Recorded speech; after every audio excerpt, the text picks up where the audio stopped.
Good evening, everyone. B'shus Damar Dasra. It is an incredible and overwhelming schus, Baruch Hashem, to be here with all of you tonight.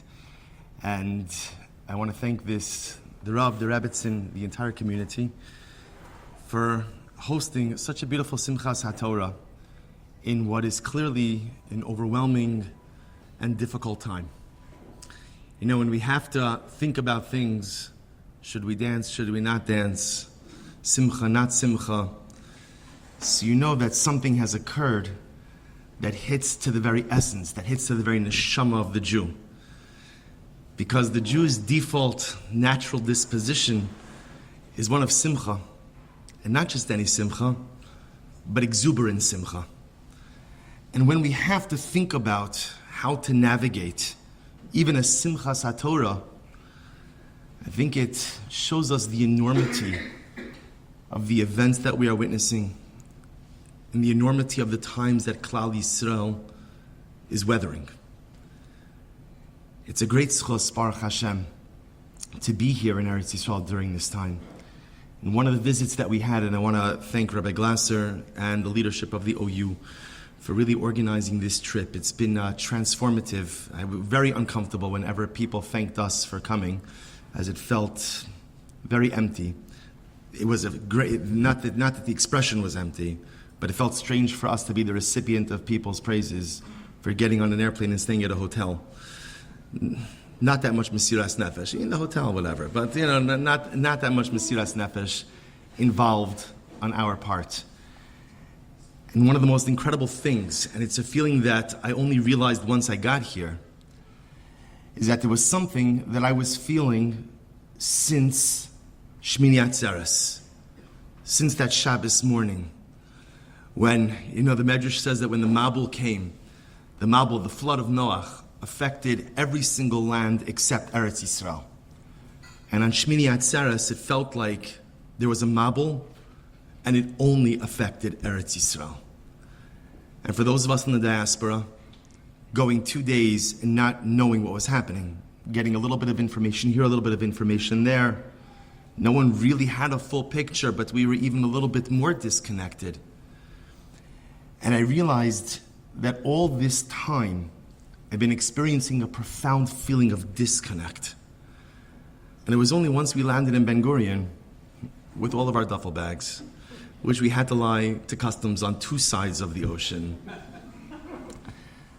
that for the first time since the overwhelming events of Shmini Atzeres, we finally felt some greater level of connection.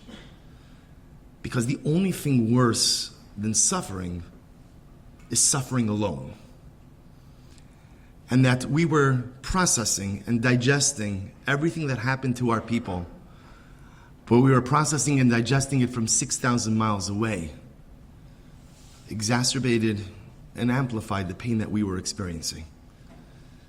So it is a schos, Baruch Hashem, to be here with all of you tonight. It would have been a schos just to have dinner with all of you wonderful people. And the schos is compounded by the fact that we get to celebrate a Siyum, the fact that we get to celebrate Torah together. We hope that all of the Torah learned tonight, Shemesh Hashem, be a zechus for all of our precious soldiers. They should, Shemesh Hashem, be matzliach.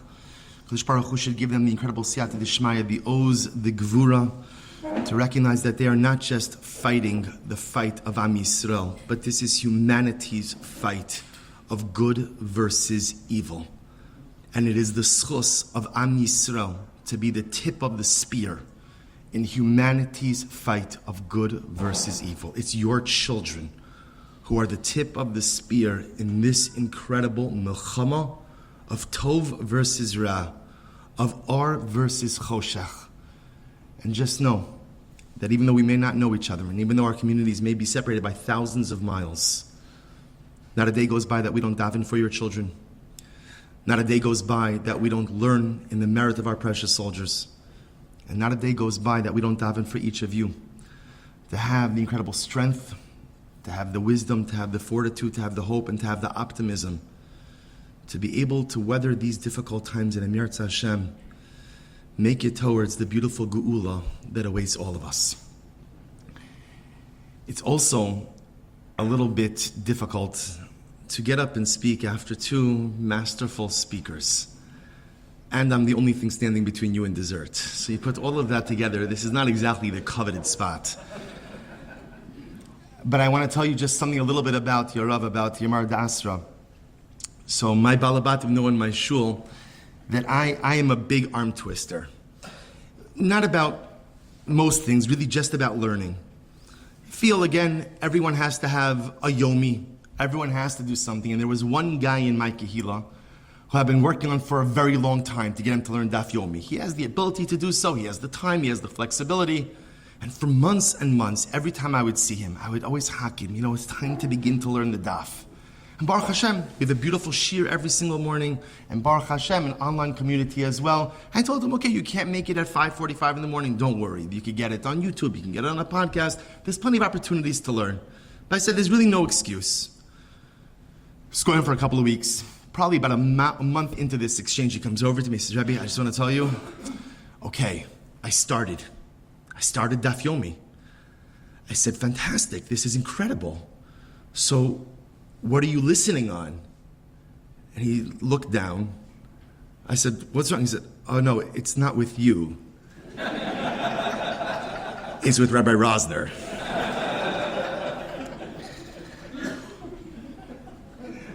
I said, Ribbon Shalom, thank you for the lesson in our novel. Okay, wonderful, good. But Baruch Hashem, I'm sure all of you know in this incredible community that you are blessed with a Rav who is a combination of not just both a Sinai and an Oker Harim, both someone who is a repository of an immense amount of information, someone with profound koach of analysis, but also a Bal Midos Tovos, who is truly just the model of what a Jew is supposed to look like. You don't really need me to say anything. The truth is, you heard from your Rav, you heard from Rabbi Glasser. If you learn from your Rav, listen to your Rav, I guarantee you anything and everything you need to know to be successful in life, you will have. So I'll just share with you something short, and then Amir Tzah Hashem, allow the evening to progress. There's an incredible Gemara in Meseches Brachas. The Gemara says, Minolan dishma garam. How do you know that a name is important? The Gemara is talking about the idea that a name, fascinating part about a name, is that a name captures the essence of an individual. When you look at a person's name, you could see the entirety of who they are, what they are, where they come from, where they're going, all in their name. And that's why, interestingly enough, name changes are something incredibly dramatic. Generally, contemporarily, we reserve name changes for when? Again, Rahman al-Islam, someone is in a very, very precarious situation. And again, it's just a difficult outlook or difficult road ahead. So we changed the name. The hope is you could change the mazel. That's the power of a name.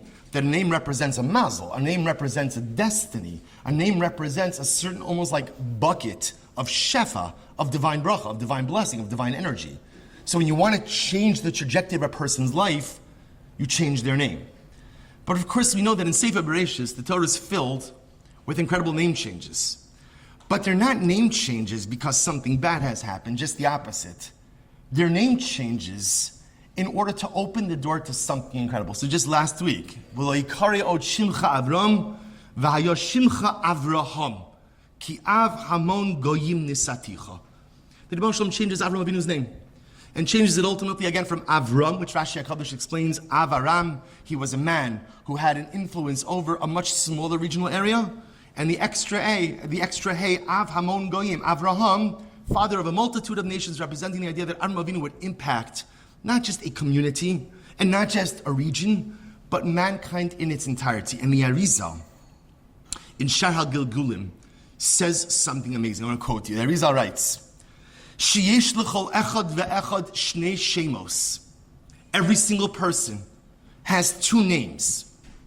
Yesh shem kavua mitzad haneshama hakidosha, v'hu shem shekoron lo aviv v'imo be'esh shenolad. There's a name that you have.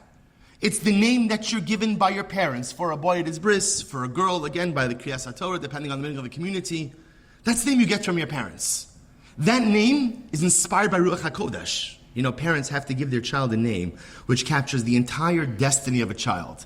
And For a girl, you might know this baby for a couple of hours. For a boy, maybe you have 8 days. But how are you supposed to give your child a name that represents the destiny? It's an aspirational desire for what you want your child to become, the kochos of your child. The Arizal says, parents are given Ruach HaKodesh. They're given a degree of prophecy to be able to give their child just the right name. So there's one name, says the Arizal, which represents during the Shema HaKadosh, which represents all of the good, all of the beauty, and all of the holiness you possess. But listen to what he writes. V'chein yesh od shem liyetzer hara shabo. There's another name that each of us have. And it's my broken name. It's the name of all of the things that are broken inside of me.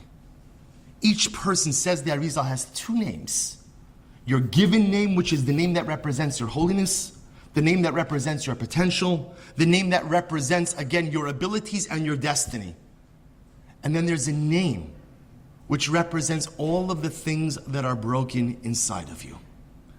Because, dear friends, we all have things that are broken inside of us. We all have things that are in disrepair and urgent need of repair. There's a second name. The Arizal then goes on to explain that the whole essence of life is to discover, what is your broken name? What's my broken name? Because the entire avoda in life is to identify the things that are broken, to identify the things that are in a state of disrepair, and to fix them. That's why I'm here. That's why I'm here. I'm not just simply here to do good. I'm not just here just for the asay tov. But ultimately, really what I'm here is to fix the things that are broken. 2 names. One for the positive, spiritual, dynamic energy that each of us possess, and one representing the things that are all broken. But there's a third name also. The Arizal doesn't discuss a third name, but there's a third identity. The third identity is actually mentioned in this week's parasha. The Torah opens, Vayira Elav Hashem. The Ribono Shel Olam appears to Avram Avinu. Avram Avinu is post Bris Milah, and the Ribono Shel Olam appears to him, like Rashi says, to do the mitzvah Bikur Cholim, to visit the sick. And the great tzaddik Rabbi Yitzchak Aberditchev, Zechusa Yagin Aleinu, says something amazing. The Rebbe says, why doesn't the Torah mention Avram Avinu's name? Vayera El Avram. Why Vayera Elav Hashem? And Rabbi Yitzchak says something amazing. He says sometimes a person could accomplish something so great that they outgrow their original name. Sometimes you could do something of such spiritual epic proportions that the name, the identity you had until it doesn't fit you anymore. And Rabbi Yitzchak's wording, he says the letters of your name, if you imagine each letter as a vessel, as a kli, they're there to go ahead and receive and retain the shefa, the divine energy that comes down. Well, sometimes a person reaches such a level and they've generated such divine energy flowing into their life that there are not enough kalim, not enough utensils in the letters of their name. Or says Rabbi Yitzchak, Vayira Avram Avinu gave himself a bris milah, and at an advanced age, after doing everything that he did, Avram Avinu transcended his Avraham identity. Can you imagine this? He already went from Avram to Avraham. And by the beginning of Parashas Vayira, says Rabbi Yitzchak Aberditchev, Avram Avinu has a third identity. We call it a transcendent identity. It's that identity that you actualize when you surpass expectations. It's the identity that you actualize when not only do you go ahead and find out your kochos, but you dig down deep to find new kochos that you never knew you had. Each and every one of us has these 3 identities. My birth name, which represents the kochos and the destiny I have. My broken name, which represents the things that are in a state of disrepair. And my transcendent name. That's the person I am capable of becoming. Rabbi Yitzchak says, most of us don't end up actualizing our transcendent identity. Most of us hover somewhere around our birth identity. But the Rebbe says, there's a whole new identity that's waiting for us. This whole new Vayera Elav identity that is waiting for each of us. So how do we actualize it? How do we actualize that transcendent identity? Because deep down, isn't that what we're looking to do? Deep down, I want to know that after 120, I didn't live an ordinary, regular life. That after 120, I did something not just nice and good, but I did something magnificent. How do I actualize that transcendent identity? So I've been thinking a lot about this. And I think one of the answers, the truth is right here in Eretz Yisrael.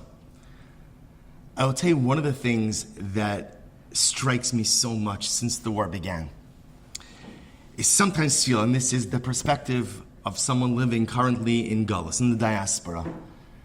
But it struck me that like everyone in Eretz Yisrael has like a Superman identity. What do I mean by that? Do you remember Superman? You know, like he'd just pull back the shirt, and there was like a new identity here. So it's incredible. Everybody's going about their lives, and then war comes, and everybody morphs into someone different. I was working on a project with a couple of people here in Eretz Yisrael, in Yerushalayim. And on Matzah Yom Tov for us, I had an email saying, Rabbi Silber, just gotta tell you, the project's on hold. Project's on hold. I'm a mifaked in the army. I'm sorry, I'm gonna be out. I don't know how long I'm gonna be out. 2 days ago, this guy was like a real estate tycoon, right? He's sealing deals, he's getting investors, he's this. The next thing I know, he's sending me videos with him really like yelling at people, right? Mamish, like taking these young soldiers, like, getting them into... It was incredible. It was absolutely incredible. How does one person morph into someone else? It's been incredible to see. Just, again, I've been watching this from a distance, and now over the last couple of days, I've been able to see it here. How every single person that feels like here in the beautiful, beautiful state of Israel has transformed themselves into something different. Whether you're a chesed organizer, whether you're a barbecuer, whether you're a food deliverer, whether you're a letter writer, right? Everyone has like these new skill sets, right? So again, 3 weeks ago, everyone had a day job. 3 weeks ago, everyone was a regular person. And now, you have all developed transcendent identities. You've all become someone else. You've all become someone else. Not someone else you thought of becoming, not someone else you planned to become, but ultimately, again, as someone else who is accomplishing things that you probably never thought you could or would have to accomplish. What's incredible for us to see in our brothers and sisters in Eretz Yisrael is a Vayira Elav identity being actualized en masse.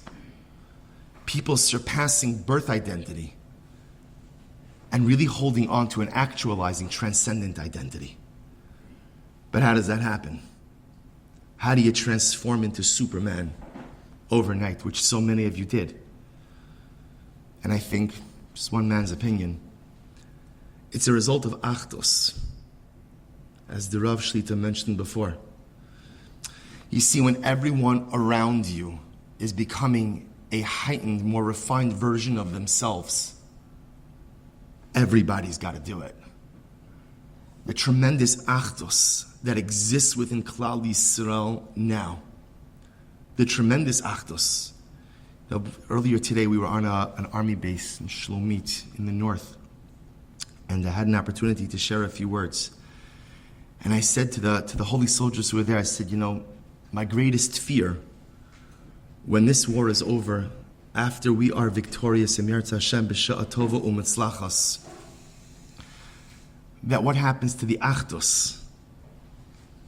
What happens to the Achdus? Rav Shmuel Eliyahu was there. He said, don't worry, there'll be another war. I said, okay. I wanted to suggest something a little bit different, but he's Rav Shmuel Eliyahu, okay. What happens to the Achdus? Doesn't it feel great to be biyachad? Doesn't it feel great that when you walk down the street, suddenly it no longer matters what your opinions are about judicial reform? And by the way, this is spilling over into America as well. Suddenly, again, barriers are coming down. Communities are uniting. People are coming together. It mamish is a be'ish echad belev echad. You know what we're discovering? My Rabbi Willig always used to say that the Torah doesn't say, Rashi doesn't say, Ish echad, Gemara doesn't say, Ish echad b'deya echad. It doesn't say one people with one opinion, because such a thing never happened and never will happen. But the incredible part that we're seeing is you could have differences of opinion, but there could still be incredible achdus. How do we go ahead and actualize a transcendent identity? Dear friends, the first answer is achdus. When we are together, the whole is greater than the sum of its parts. There's an energy, and there's an energy that is currently coursing through the collective heart of Am Yisrael. And it's pushing us to be better. And it's pushing us to be greater. And it's pushing us to do more. And it's pushing us to learn more. And it's pushing us to do more chesed. And it's pushing us towards the road of avas chinam. And it's pushing, and it's pushing, and it's pushing. And generally we don't like to be pushed. But something incredible is happening, is no one is pushing back. We're all going with the flow, the beautiful flow of achdus. And that's the first way in which we actualize our transcendent identity. The second way is through Torah. What I mean is Rabbi Razner so beautifully read before, the last two lines of the Gemara. Such an interesting Gemara. The Gemara is talking about, again, as the Gemara said, Rabbi Nora, he said, I would leave behind all the professions of the world and only focus on Torah.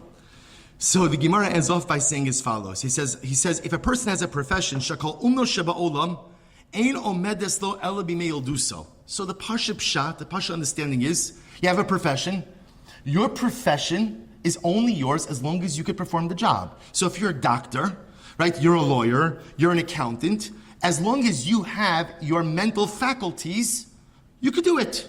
You're in construction, as long as you have some level of physical agility, you can do it.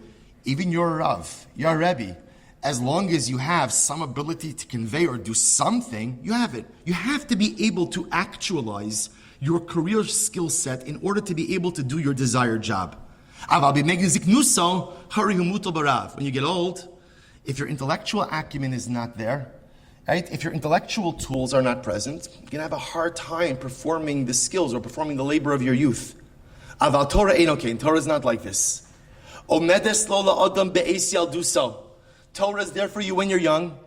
V'nosenes lo achris v'tikva be'es ziknuso. Listen to the words of the Gemara. Torah is profound. Why? Nosenes lo achris. It gives you hope for a future. V'tikva, and hope. Be'es ziknuso, when you're old. So I guess the pasha pshat of the Gemara is that the beauty of Torah is that if you'll have it, and not only do you have it in this world, but you have it in the world to come. But perhaps there's another meaning of the Gemara. You know, the Baal Shem Tov HaKadosh says on the pasuk, Al tashlichini le'es zikna. Such a profound statement. And the truth is, anyone who is either older or deals with the elderly knows that sometimes the hardest part of getting old is being forgotten about. Is not being able to fend for yourself, being reliant on others, and if you're zocha to have beautiful and loving family around you, it's great. But not everybody has that. So he said, do not cast me out when I'm old. But the Baal Shem Tov HaKadosh says something amazing. He says, zikna is not a biological stage. He says, what's a zaken? This is incredible. He says, what's a zaken? A zaken is someone who is set in his ways. A zaken is someone who says, this is it, love it or leave it. Right? This is who I am. This is what I am. This is my temperament. These are my midos. I am set in my ways and I am immovable. There's a lot of smiles as I'm saying this. I'm guessing there are some people like this. Right? I am set in my ways and that's it. That's zikna. That's zikna. Just resigning yourself that this is who I am, this is what it is, this is what life is, and it's unchangeable. Al tashlichini le'es zikna means HaKadosh Baruch Hu. Never let me fall into the mindset of thinking that I can't evolve, that I can't change, that I can't grow, that I can't develop a transcendent identity. And maybe that's the pshat in the Gemara. Do you know what the power of Torah is? The Gemara says, "B'mei ziknuso, no senes lo achris, v'tikva." This is now, Baruch Hashem, the third cycle of Daf Yomi that I have the privilege to teach. In the last cycle, I had a man in my shul who had never learned Torah before. This is not hyperbolic. He never learned Torah in his life. He didn't even follow with Kriyas Torah because of this Kiddush club. Hey, so he wasn't like, in other words, there was no Torah. He was 71 years old. He decided, you know what? I'm going to learn. At his 80th birthday, he celebrated a Siyum Hashas. And at 80 and a half, he passed away. The power of Torah is that Torah changes you. We all know it. You know how you feel after you learn. And by the way, Rabbi Rosner might not like this, right? But by the Hasidim, there's the concept. Rabbi Nachman says, even if you don't understand what you're learning, it doesn't make a difference. Because maybe your mind doesn't understand it, but your heart, your neshama, understands everything. And so just when you learn, even if the mind says, I have no idea what's going on, and those of you who learn the daf know that there are absolutely days like that. I don't know what's going on. Truth is, I don't even know why I'm doing this, right? I'm not sure what benefit there is for me, for Klal Yisrael, for the world, right? Again, but you know what? What do? You power through. Why? Because even after that daf that you may not have understood, you still feel different. I'm a different person. That's the power of Torah, says Rabbi Norai. No senes lo achris. Torah says, Al tashlichini le'ezikna. I could become someone different. I could become someone greater. I could become someone better. The tikva be'ez ziknuso. Suddenly again, I don't have to be the same person, but I have the ability to be like an Avram Avinu and develop a transcendent identity. And in reality, that's what we're celebrating here tonight. A double simcha. The simcha, Baruch Hashem, finishing Masechta and finishing Seder Nashim, which is an overwhelming and beautiful and incredible accomplishment. But also we're celebrating the simcha of Vayera Elav Avram. Vayera Elav Hashem, excuse me. We're celebrating the simcha of recognizing that, yes, I have a broken identity that I need to fix. I have a birth identity that ultimately, again, I need to live up to. But I have a transcendent identity that I have not yet begun to truly tap into. But I can, because it's in the air. It's in the air. And if I tap into the Achdus of Klal Yisrael, that'll help me along the way. And if I tap into the Torah of Klal Yisrael, that'll help me along the way. That's the simcha. That like Avram Avinu, who developed a transcendent identity, who became Avram, who became Avraham, became just a love, because he was too great for a name. We have the ability to reach that level of personalistic accomplishment as well. The opening Mishnah in Maseches Kiddushin read, Ha'isha niknis b'gimel drachim. There are three ways that a person has the ability to affect Kiddushin. Kesef, shtar, and bia. So kesef, money, shtar, a document, and bia, intimacy. And the great Tzaddik Tifer Shlomo Radam says that there is an incredible remez in this. The Rebbe says, Ha'isha niknis, Isha is Klal Yisrael. Is Klal Yisrael. Who's the Baal? Who's the husband? The husband is the Ribono Shel Olam. There are three ways or three times in which HaKadosh Baruch Hu has acquired us as His own. Kesef, the Rebbe says, that's a reference to Yetzias Mitzrayim. We left Egypt, and Baruch Hashem, we left with Rechush Gadol, with great amount of wealth. Shtar, Remez Legu'ulas Ezra, Sheshalach Igros Lebavel. Right? Ezra sent letters to the Babylonian community. It's time to come home. So again, Kesef, the first Geula of Mitzrayim. Shtar, the second Geula of Bayesheni. And Bia, says the Tifer Shlomo, is Bias Goel, is the coming of Mashiach. We have been Zoche Baruch Hashem to be acquired by HaKadosh Baruch Hu in first two of the three ways. In Halavai, in the Zechus of the Mesiras Nefesh of Klal Yisrael, in the Zechus of all the sacrifices that we, and specifically you, the holy Jews of Eretz Yisrael, have had to make in the schus of acquiring our transcendent identity. May we be Zochem Yirtz Hashem to the third and final stage of Kiddushin with the Ribono Shel Olam. May we Zochem Yirtz Hashem to see the Geula, to see Tchias HaMesim, to see the third Beis HaMikdash, and to see Yirtz Hashem the Melech HaMashiach Mehira B'Yameinu. Amen.